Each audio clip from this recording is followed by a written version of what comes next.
Welcome to the dial view.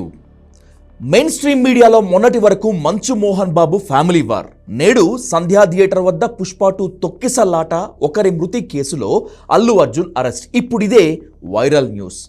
రెండు వార్తలు, వాటి నేపథ్యాలు వేరువేరు అయినప్పటికీ మోహన్ బాబుకు ఒక న్యాయం, అల్లు అర్జున్కు ఒక న్యాయమా అనేటువంటిది ఇప్పుడు తప్పనిసరిగా అడగాల్సిన, చర్చించుకోవాల్సినటువంటి ప్రశ్న. లేటెస్ట్ ట్రెండింగ్ కనుక అల్లు అర్జున్ను ఎందుకు అరెస్ట్ చేశారు అనేది క్లియర్ కట్గా కాస్త మాట్లాడుకుందాం. డిసెంబర్ 5వ తేదీన సుకుమార్ దర్శకత్వంలో అల్లు అర్జున్ హీరోగా నటించిన పుష్ప 2 ప్రపంచవ్యాప్తంగా రిలీజ్ అయింది. ఇందుకోసం డిసెంబర్ 4వ తేదీన రాత్రి హైదరాబాద్ ఆర్టీసీ క్రాస్ రోడ్స్లోని సంధ్యా థియేటర్లో ప్రీమియర్ షో చూసేందుకు అల్లు అర్జున్ ఫ్యామిలీతో సహా వచ్చాడు. ఈ సందర్భంగా వెల్లువలా వచ్చిన ఫ్యాన్స్ను అదుపు చేయటం హైదరాబాద్ పోలీసుల వల్ల కాలేదు. లాఠీ చార్జ్ చేయటంతో అక్కడ తొక్కిసలాట జరిగింది. ఈ దురదృష్టకర పరిణామంలో అల్లు అర్జున్ను విపరీతంగా ప్రేమించేటువంటి దిల్సుఖ్ నగర్కు చెందినటువంటి ఓ ఫ్యామిలీ చిక్కుకుంది. రేవతి అనే మహిళ అక్కడికక్కడే మృతి చెందితే ఆమె 9 ఏళ్ల కొడుకు శ్రీతేజ్ పరిస్థితి నేటికి విషమంగానే ఉంది. దీన్ని సీరియస్గా తీసుకున్న పోలీసులు అల్లు అర్జున్తో పాటు సంధ్యా థియేటర్ యాజమాన్యంపై 105 non bailable case, section 118/1 red with 3/5 BNS సెక్షన్ల కింద కేసు నమోదు చేశారు. రేవతి మరణం, శ్రీతేజ్ విషమ పరిస్థితిపై పుష్ప టీం రెస్పాండ్ అయింది. డైరెక్టర్ సుకుమార్ నుంచి అల్లు అర్జున్ వరకు అంతా క్షమాపణ చెప్పారు. Firstly, I would like to say condolences to the entire family. To Revati gar family ki condolences from me and the entire team of Pushpa. Allu Arjun మృతురాలి కుటుంబానికి 25 లక్షల రూపాయల పరిహారం ప్రకటించడం మాత్రమే కాకుండా భవిష్యత్తులో ఆ ఫ్యామిలీకి అండగా ఉంటానని చెప్పుకొచ్చారు. నా తరపు నుంచి I'd like to donate an amount of rupees 25 lakhs. ఇది క్లుప్తంగా అల్లు అర్జున్ అరెస్టు వెనుక ఉన్నటువంటి రియల్ స్టోరీ.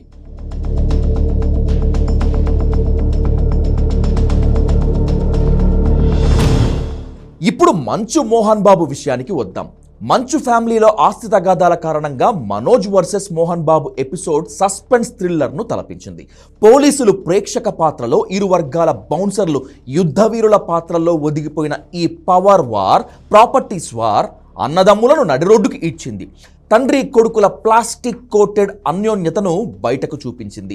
ఇదంతా చెప్పాలంటే రాస్తే రామాయణమంతా, చెప్తే చాంతాడంతా ఉంటుందిలే, కానీ అసలు గొడవకు కారణం ఏమిటి అని అడిగిన ఓ ఛానల్ రిపోర్టర్ చేతి నుంచి లోగో లాక్కొని దాడి చేయటం మాత్రమే కాకుండా తన మనుషులతో కూడా కొట్టించాడు. క్రమశిక్షణకు బ్రాండ్ అంబాసిడర్గా చెప్పుకునేటువంటి ఈ మోహన్ బాబు.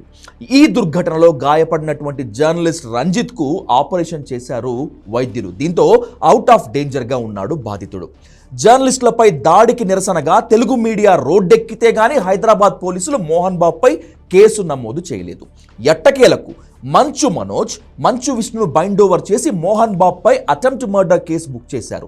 ఈ నేపథ్యంలోనే అనారోగ్యం పేరుతో హాస్పిటల్లో చేరి డ్రామాను మరింతగా రక్తి కట్టించినటువంటి శ్రీ శ్రీ శ్రీ మోహన్ బాబు గారు 2 ఆడియోలు రిలీజ్ చేశారు. ట్విట్టర్లో పోస్ట్ పెట్టి చేతులు దులిపేసుకున్నారు. క్షమాపణ చెప్పనట్లుగా ఉన్నటువంటి మోహన్ బాబు గారి మాటలను ఓసారి డీకోడింగ్ గనక చేసుకుంటే డైలాగ్ కింగ్ ఏమంటారంటే, నా ఇంటి గేట్లు పగలగొట్టి మరీ చొరబడ్డారు. వచ్చిన వాళ్ళు మీడియా వాళ్ళో కాదో తెలియదు. నేను అప్పటికే తీవ్ర ఒత్తిడిలో ఉన్నాను. ముందుగా నమస్కారం పెట్టినా ఏం జరిగింది అని ఆ జర్నలిస్ట్ మైక్ను నా ముఖం ముందు పెట్టాడు. అది నా కంటికి తగిలింది. కాస్త గట్టిగా తగిలి ఉంటే నా కన్ను పోయి నా జీవితం గుడ్డిగా మారేది. దీంతో అసహనం వల్ల నేను దాడి చేశాను. అసలు ఆ చీకట్లో ఏం జరిగిందో తెలియదు అనేటువంటిది మోహన్ బాబు బుకాయింపు. అటాక్ చేయటం తప్పే, కానీ నా ఇంట్లోకి వాళ్ళని ఎవరు రమ్మన్నాడు, వాళ్లకు ఆ రైట్ ఎవరిచ్చాడు అనేటువంటిది మోహన్ బాబు గారి బెదిరింపు కోర్టు పూసిన మన్నింపు అభ్యర్థన. ఇంతటితో ఆగలేదు కలెక్షన్ కింగ్ గారు. నేడు మీకు టీవీలు ఉండొచ్చు, రేపు నేను కూడా ఓ టీవీ పెట్టవచ్చు అంటూ వార్నింగ్ ఇచ్చి ముందస్తు బెయిల్ ఇవ్వండి మహాప్రభు అంటూ హైకోర్టుకు వెళ్ళాడు. ఒక్క నిమిషం మోహన్ బాబు మాటల్లో నిజమెంత, ఆయనలో నిజాయితీ ఎంత అనేటువంటిది కూడా డీకోడ్ చేసుకుంటే చీకట్లో ఆ జర్నలిస్ట్ మీద అటాక్ చేశానని చెప్పుకొచ్చారు మోహన్ బాబు. ఇది తప్పు. ఎందుకంటే కెమెరాల సాక్షిగా అక్కడ లైట్లు ఉన్నాయి. ముందు నమస్కారం పెట్టింది నిజమే, కానీ ఎంత పగ ఉంటే ఆ స్థాయిలో జర్నలిస్ట్ నుంచి లోగో లాక్కొని కొట్టాడు అనేటువంటిది ఆ విజువల్ గనక చూస్తే ఈజీగా అర్థమైపోతుంది. ఇక బాధిత జర్నలిస్ట్ ప్రశ్నిస్తూ తన ఛానల్ లోగో ఉన్న మైక్ పెట్టింది నిజమే, కానీ దురుసుగా కానీ విసురుగా కానీ మైక్ పెట్టలేదు. అది మోహన్ బాబు కంటికి కానీ ముఖానికి కానీ తగిలే ఛాన్స్ ఎంత మాత్రమూ లేదని ఆ విజువల్ చూస్తే అర్థమైపోతుంది. అయినా సరే సొంత డబ్బాలో ఆరితేరిన డైలాగ్ కింగ్ మోహన్ బాబు అతుక్కుల బొంకులు ఇవి.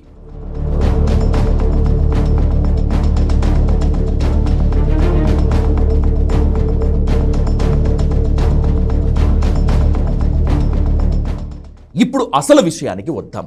సంధ్యా థియేటర్ వద్ద తొక్కిసలాటకు, రేవతి అనే మహిళ మృతికి, శ్రీతేజ అనే పిల్లవాడి విషమ పరిస్థితికి కారణం అల్లు అర్జున్ కూడా ఒక కారణమే అంటూ చిక్కడపల్లి పోలీసులు అల్లు అర్జున్ను అరెస్ట్ చేశారు. నిజం చెప్పాలంటే really hats off to the cops. ఈ వ్యవస్థీకృత నేరంలో అల్లు అర్జున్ పాత్ర ఏమిటనేటువంటిది రేపు న్యాయస్థానాలు తీర్పు చెప్తాయి. కానీ అంత దారుణంగా అటాక్ చేసిన మోహన్ బాబుపై కేసు మాత్రమే నమోదు చేసిన పహాడి షరీఫ్ పోలీసులు ఇంకా ఎందుకు అరెస్ట్ చేయలేదు? జర్నలిస్ట్ రంజిత్పై మోహన్ బాబు ఎంత క్రూరంగా దాడి చేశాడో విజువల్లో క్లియర్ కట్గా కనిపిస్తున్నప్పటికీ ఇంకా ఎందుకు మోహన్ బాబును అరెస్ట్ చేయలేదు? చిక్కడపల్లి పోలీసులకు ఉన్న తెగువ పహాడి షరీఫ్ పోలీసులలో ఎందుకింత నిర్లిప్తత అనేటువంటిదే ఎవ్వరికీ అర్థం కానటువంటి ప్రశ్న. అల్లు అర్జున్కి ఒక న్యాయం, మోహన్ బాబుకు ఒక న్యాయమా? Rule is rule, rule for all. చట్టం న్యాయం ముందు అందరూ సమానమే అయినప్పుడు అల్లు అర్జున్కి ఒక న్యాయం, మోహన్ బాబుకు మరొక న్యాయమా? హైదరాబాద్ పోలీసులు ఏమని బదులిస్తారో లెట్స్ వెయిట్ అండ్ సీ.